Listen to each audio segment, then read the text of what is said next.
আসসালামু আলাইকুম। আজকে আমি আপনাদেরকে দেখাবো ঘরোয়া পদ্ধতিতে তৈরি করা সেমাই মোয়া। এটি মুচমুচা এবং খেতেও অনেক টেস্ট হবে। আশা করি আপনাদেরও অনেক ভালো লাগবে।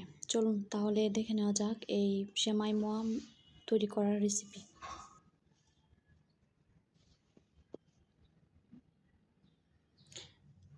প্রথমে আমরা চুলায় প্যান বসাবো। চুলার আঁচ একটু স্বাভাবিক রাখবো যেন কোনো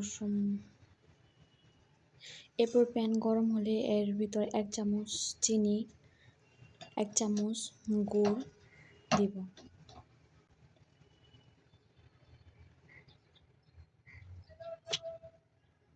দেওয়ার পর এগুলো ভালোভাবে নাড়াচাড়া দেব।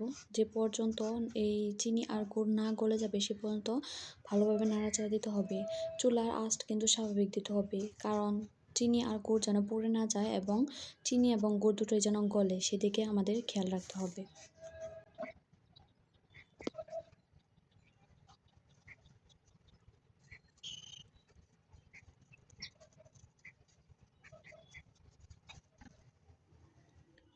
আমি অনেক দুঃখিত যে মাঝখানে ভিডিওটা আমি করতে পারিনি, ভিডিওটা হয়নি, কিন্তু আমি সব উপকরণ বলে দিচ্ছি।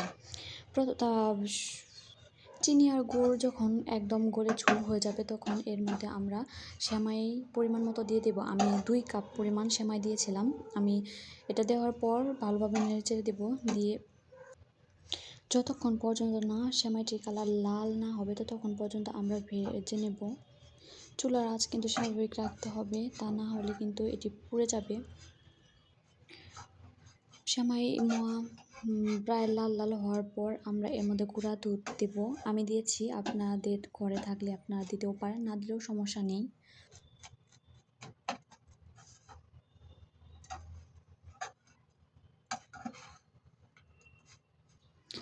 আমার সেমাই মোয়া হয়ে গেছে। আমি চুলা আঁচ বন্ধ করে দিয়েছি। এবার এটা গরম অবস্থায় নিয়ে এভাবে আমি যেভাবে করছি এভাবে করে মোয়ার মতো তৈরি করে নেব।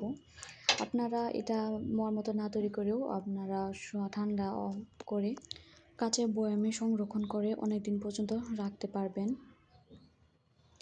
এই হলো আমার সেমাই মোয়া। এভাবে আমি বাকিগুলা করে নেব।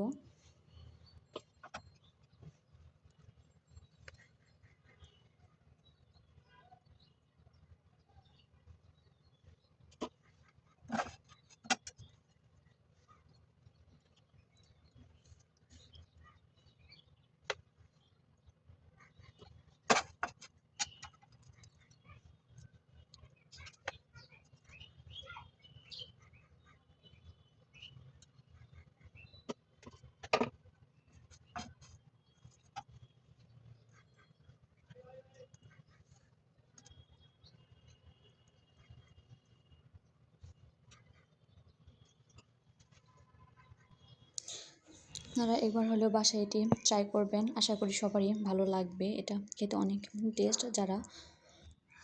যারা দুধের সেমাই রান্না বা মিষ্টান্ন জিনিস পছন্দ করে না তারাও এটা পছন্দ করবে আমার বিশ্বাস। ভালো লাগলে আমার চ্যানেলটি লাইক, কমেন্ট এবং সাবস্ক্রাইব করে দিবেন। ততক্ষণ পর্যন্ত ভালো থাকেন, সুস্থ থাকেন। আসসালামু আলাইকুম।